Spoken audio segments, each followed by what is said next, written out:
question about your private, please answer honestly. If you do not want to answer, say no comment. Which is better for you, Tagalog or English?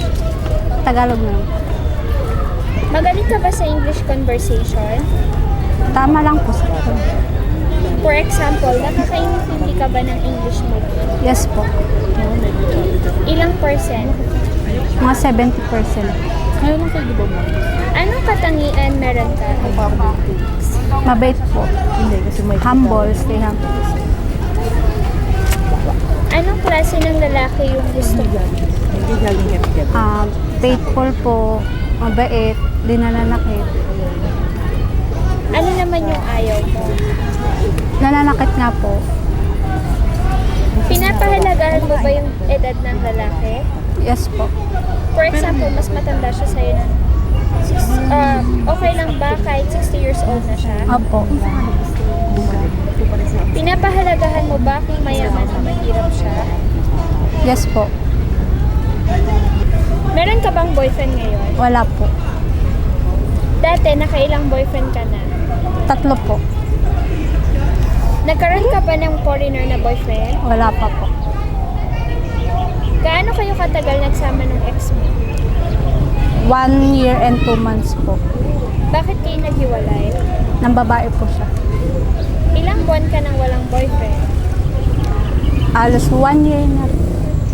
Mabilis ka ba may love? Opo. Selosa ka ba? Opo.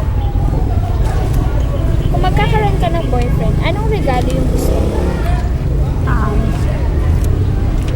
Pagmamahal po.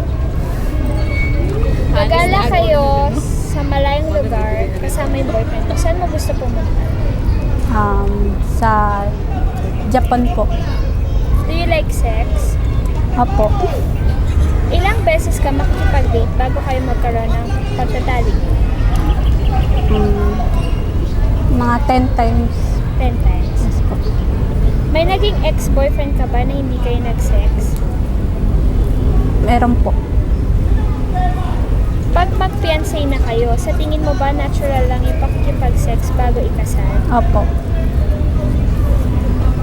Pag kasal ka na, for example, ilang beses mo gusto makipagtalik sa asawa mo in 1 week? 3 po. Trabaho, magulang, bagong pamilya kasama asawa mo. Ano yung pinaka-top priority mo?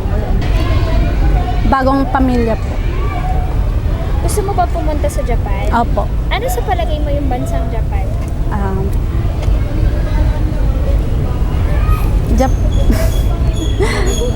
Wala ko idea.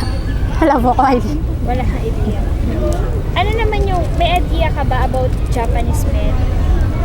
Ano yung impression mo sa kanila? Pag nakakita ka, for example, Malibo. Mabait po. pag ikakasal ka, Pangalawa-nabi, anong nationality gusto mo? Filipino, Japanese, or another nationality? Japanese po. Ano yung pinakadahilan mo? Bakit gusto mo magpakasal sa Japanese na lalaki? Gusto ko po umangat yung buhay. Pag ikakasal ka sa Japanese, gusto mo bang mag-travel muna before kayo ikasal? Opo. Anong gusto mo gawin pag nandun ka na? Maglibot po. Kasi, Pag mag-work ka sa Japan, anong gusto mong trabaho? sa mall po siguro. Magkano yung gusto mong sahod pag nasa Japan ka? 30K na ba? 30,000. Ano yung gamit ng salary mo galing sa Japan? Ipunin ko po para sa future namin. Magre-request ka ba ng assistance magre-request ka ba sa asawa mo ng assistance para sa family mo? Hindi po. Pag nasa Japan ka na, for example, at naghiwalay kayo ng asawa mo, anong gagawin mo? Siguro po uwi po ako ng Pilipinas. Huling tanong, anong pangarap mo sa buhay?